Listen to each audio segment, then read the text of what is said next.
Menteri Koperasi Teten Mas Duki Sabtu siang lalu mengunjungi area tambak udang windu di Desa Bumi Depasena, Kecamatan Rawajitu Timur, Tulang Bawang. Kunjungan Menteri Koperasi ini didampingi oleh Bupati Tulang Bawang, Winarti, dan pejabat Forkopimda setempat.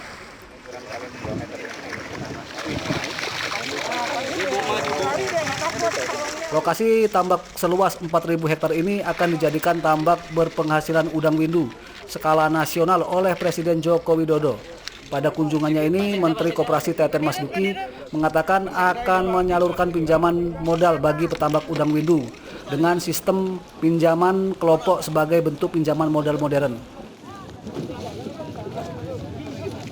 Nah, kami Kementerian Koperasi berkepentingan untuk mengembangkan model bisnisnya dalam bentuk koperasi modern sehingga memungkinkan mereka bisa mendapatkan pembiayaan yang baik, ya, terhubung dengan off-taker yang stabil sehingga kesejahteraan petaninya, petambaknya menjadi lebih baik.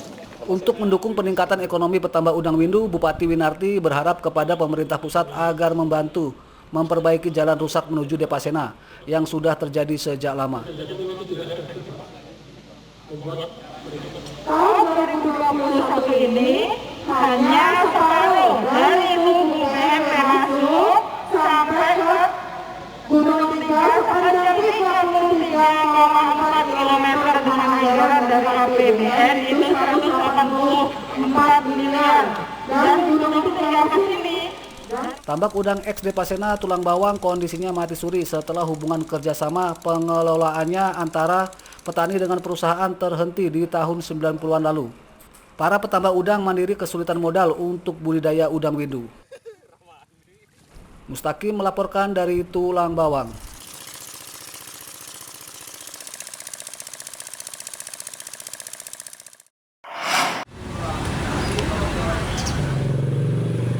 Memasuki bulan Maret, harga beras di sejumlah pasar di Lampung Utara masih terpantau normal, seperti terpantau di Pasar Sentral Kota Bumi pada Minggu pagi.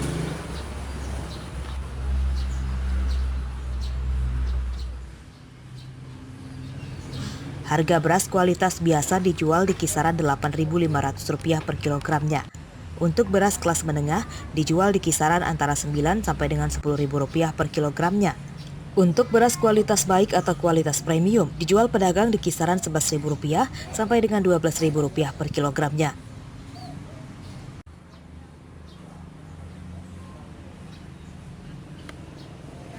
Menurut para pedagang, stok beras saat ini melimpah.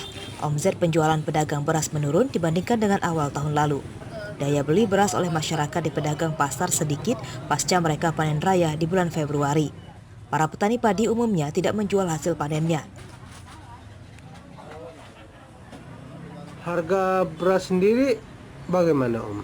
Stabil, untuk sementara ini stabil, nggak ada perubahan. Di angka berapa, Om? Di angka 9.000 sampai 12,5 beras kualitas. Seperti kol, manggis dan lainnya harganya berapa, Om? Untuk beras yang paling murah 9.000 sampai 9,5. Stabil, sangat stabil. Sudah berapa lama, Om? Ada 3 bulan, 4 bulan, 5 bulan, udah begini aja harganya. Ini berapa aja, Om, harga, Om? Ada 85, 86, 90, ada 95, tergantung kualitas. Selain harga beras, harga kebutuhan pangan lain seperti daging sapi dan daging ayam juga masih stabil. Harga daging sapi di kisaran Rp120.000 per kilogram dan harga daging ayam broiler di kisaran Rp30.000 sampai Rp35.000 per ekor tanpa jeroan. Ardio Haba melaporkan dari Lampung Utara.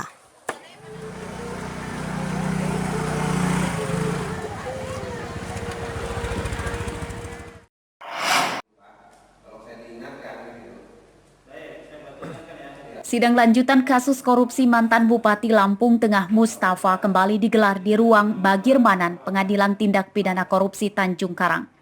Kali ini Jaksa Penuntut Umum dari Komisi Pemberantasan Korupsi menghadirkan 3 orang saksi. Ketiganya yakni Direktur CV Tetaya Darius Hartawan selaku rekanan atau kontraktor, Wakil Ketua DPC Partai Nasdem Lampung Tengah Rizani Wijaya, dan Sekretaris DPC Partai Nasdem Lampung Tengah Pariono. Dari keterangan saksi, korupsi terjadi saat Mustafa akan maju sebagai calon gubernur Lampung 2018 lalu. Mustafa memerintahkan para saksi untuk menggalang dana sebesar 4,8 miliar rupiah agar diusung Partai Hanura. Dana yang terkumpul dari kontraktor itu bagian dari utang yang dijanjikan akan dibayar dengan proyek di Lampung Tengah.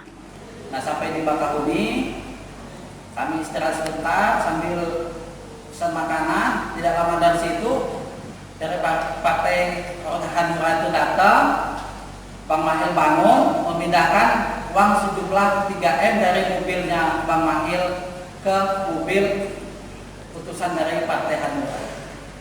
Mustafa yang telah ditetapkan sebagai calon gubernur Lampung itu kandas karena dirinya terjaring operasi tangkap tangan atau OTT oleh KPK.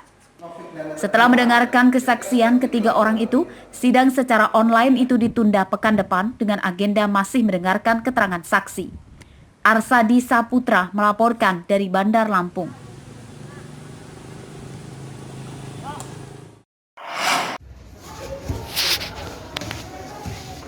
Pria berinisial HS berusia 37 tahun ini terpincang-pincang saat digiring ke ruangan pemeriksaan Polsek Kedaton Bandar Lampung Sabtu siang lalu. Tersangka ditembak kaki kirinya karena melawan polisi saat akan ditangkap di rumahnya di Raja Basaraya, Bandar Lampung. Udah berapa kali ngelakuin ini? Satu kali ya, sesuai dia juga bilang satu kali keterangan. Sisanya dipegang-pegang. HS ditangkap polisi karena terlibat kasus pencabulan terhadap anak tirinya yang masih duduk di kelas 4 sekolah dasar. Korban juga diancam akan dianiaya jika menceritakan perbuatan bejat ayah tirinya itu kepada orang lain. Berapa kali, Mbak? Saya. Nangis nggak anak waktu itu? Nangis lah, Pak. Namanya anak kecil. Kasus pencabulan itu terbongkar setelah korbannya melaporkan ke pihak keluarga yang sampai ke ayah kandungnya dan polisi. Jadi kronologi penangkapannya kita mendapat laporan dari bapak kandung bahwa ada perbuatan cabul yang mempersetubuhi anak di bawah umur. Setelah kita interogasi, korban berinisial MF umur 10 tahun sudah dilakukan 1 kali di kamar mandi dan sisanya hanya dipegang-pegang saja dari keterangan anaknya. Saat baru ditangkap, ayah kandung korban juga sempat mendatangi polsek tempat tersangka ditahan. Ia berharap tersangka dapat dihukum berat sesuai perbuatannya. Atas perbuatannya itu, tersangka terancam 15 tahun penjara. Babila Stem melaporkan dari Bandar Lampung.